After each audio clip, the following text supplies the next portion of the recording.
My name is Duddits, I do builds and stuff, and today I've got an absolutely disgusting Strand Warlock build for you. If you like bows and you like being a Strand Archerman, you will love this build. We're going to have infinite suspension, an absolute crap ton of damage, and it's going to be disgustingly easy for all content in the game. The first part of the build is going to be around this particular bow, the hierarchy of needs. Precision hits and final blows build a guidance ring energy. Opposing guardians grant additional energy. At full charge, hip firing creates a guidance ring. And then via the Apollic Tangent perk, arrows fired through the guidance ring release seeking projectiles which do more damage based on the distance travelled. Also got a catalyst on there. This is quite a biggie. It gives you really good snappy handling when you shoot through that ring. And this is what the hierarchy of needs can do. 1840 champion. I've also got GM clips to show you, loads of GM clips, but this is what it can do. Absolutely destroys barriers and all different types of mages and miners. The bow feels like a heavy weapon sometimes once you've got that ring up. Now the perfect aspect to run with this one is Mind Spun Invocation, because every time we consume our shackle grenade, we are going to enter Weaver's Trance. Weaver's Trance basically lets you infinitely suspend via bursts on kill like so. So you've got your hierarchy of needs, and I've also got other bows to show you as well later on, the Monarque and Trinity Ghoul, how it works nicely with this. But you can see you're entering that Weaver's Trance. All them kills that you get are going to create suspension bursts left, right and centre. You've got that guidance ring building in the background. You've got your threadlings, which we'll go into in a moment as well. And you've just got loads and loads of damage, and you're going to be able to infinitely suspend and debuff things at a distance, again, which we'll go into as we go along. But the whole build fits perfectly together. Now this sort of bit leads me on to the exotic piece on the Warlock. We are going to be pairing this with the Swarmers. Destroying a tangle spawns a threadling. Your threadlings unravel targets that they damage. Now this seems like a weird combination, but it works absolutely perfectly with certain bows in the game. In particular, hierarchy of needs, because it goes seeking arrows. Them seeking arrows will also destroy the tangle, so you're going to get threadlings spawning, and you don't really have to go at your way to shoot these tangles. Like so, you'll see they just seem to explode via the seeking arrows that you get from the hierarchy of needs. Same applies to things like the Monarque and Trinity Ghoul as well, so it's a nice combo and getting that extra damage. And once you pop your shackle grenade, you can literally run a mockery of GMs and endgame content. Look at the state of this, just damage everywhere, things getting suspended left, right and centre, and you've got loads of damage flying about. You just pop that shackle grenade just like so. The other thing that I like with hierarchy of needs that I don't touch on a real lot is the sort of peeking play. You can sort of peek round and hip fire or quickly snap fire your shots just like so, so you're nice and safe. And it's an absolute mockery. Honestly guys, this felt so fun, and you're literally suspending things left, right and centre, and once you've got that guidance ring up, it's absolutely disgusting. Suspending champions, as long as you kill the enemy that's near that champion, it's going to suspend them nicely as well, just like so. You can see this, easy days, and again, it is a primary ammo weapon. Now, Weaver's Call is the other aspect to pair with this one. This works nicely with the Swarmers. Cast your Rift to create 3 threadlings, and then Mind Spun Invocation, which we've already touched on. All I'm going to do now is quickly go over my mods, and I'm going to show you loads of more weapons that pair with this one. So the first fragment is Continuity. Suspend, unravel and sever effects applied to targets have increased duration, and a Thread of Generation dealing damage generates grenade energy.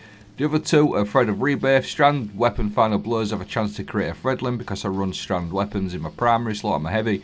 And then Thread of Evolution, threadlings travel further and deal additional damage. Again, that works perfectly with the Swarmers. Now, I just want to go over a couple of seasonal artifact mods that really buff this build out, especially for bows. Semi-auto striker. If you have fewer than 2 stacks of armor charge, rapid precision shots with bows give you armor charges, and then rapid fire ranger to apply a 15% debuff. These two pairing together with any bow is a really, really nice combo, because you're going to have infinite armor charges for your weapon surges, and you're going to be infinitely able to debuff things as long as you're more than 20 meters away. You're going to apply a 15% debuff. But because of the Weaver's Trance, it's also good for up close and personal combat like so as well. Last minute, just suspension like that.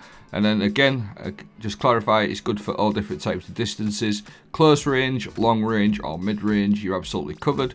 Now I did mention there was some other bows that work really nicely with this setup as well, so we're going to go into them as we go now. If you don't have hierarchy of needs, Tiku with divination is good, but the monarque also works really nice with this one. The void bow, it's got intrinsic overload and it poisons as well, so you're going to get double damage with that. And this also works nice with Weaver's Trance and the shackle grenade consuming that. You're going to be able to suspend and poison, and the poison is also going to detonate them tangles for your swarmers, just like the hierarchy of needs seeking arrows does. So there's a little cheeky little interaction that works really nicely, and as we know, the monarque feels pretty strong again this season. Just having overload and being able to deal with champions at will with this bow feels really nicely. And then again, you've got the backup of the Weaver's Trance, the infinite suspension and poison while they're in the air. So this is just another option if you prefer the monarque over something like Tiku's divination or hierarchy of needs. Any of these three bows work really nicely together. The other bow that works really nicely as well is Trinity Ghoul. Fires an arrow that splits when released, aiming down sights, fully drawing the both decreases the spread, and it also does the lightning effect as well, so you can chain lightning with this. And again, as you can imagine, just like the monarque and hierarchy of needs and Tiku's, all the little chaining explosions that you get, they're also going to proc that Weaver's Trance, the suspension, so you're going to literally be able to suspend things with Trinity Ghoul as well. So yeah, that's the video. All of these bows, all the exotic bows, all work perfectly with this build, so you've got plenty to choose from. That's why I called it the Strand Archerman. Strand, suspension, and a bow. All I'm going to do now is go over my mods, and then the video is wrapped up. Class item, I always like to run a time dilation. Your decaying armor charge has a longer duration. And then I always like to run a Reaper because this works nice with the aspects and the swarmers. Every time I use a class ability, your next weapon final blow spawns an orb, and then bomber to buff my shackle grenade out. Every time I use my class ability, I'm going to get grenade recharge rate. And now on the legs, you can obviously switch your weapon surges up. I like to run 2 of these for 17%. You can always run solar, arc or void, whichever bow you're running at the time. So you can just change them up as you wish. On my chest piece, I always run a concussive dampener. And a couple of resistance mods, whatever the GM or Nightfall or whatever you're doing at the time. Solar Arc or Void Resistance, whichever the activity requires. Now these two mods on my arms, I base these off getting melee hits. So Focus is Strike, whenever you cause damage with a melee attack, you're going to get class ability. And then Impact Induction, when I cause damage with a melee attack, I'm going to get Grenade cooldown. So, and then I also run Font of Vigor. You get a bonus of strength while you have an armor charge, just to buff my strength out a little bit. On my helmet, you can run Solar Siphon, Void Siphon, Arc Siphon, whichever bow you're running to create orbs. And then I also like to run a heavy ammo finder. Obvious reasons for that. But yeah, that's the video. I'll leave everything playing out like so. I'll leave all my customization, all my seasonal artifact mods as well playing out, and I'll leave a dim link in the video description. I hope you found this video helpful. Thanks for watching. Have a great day.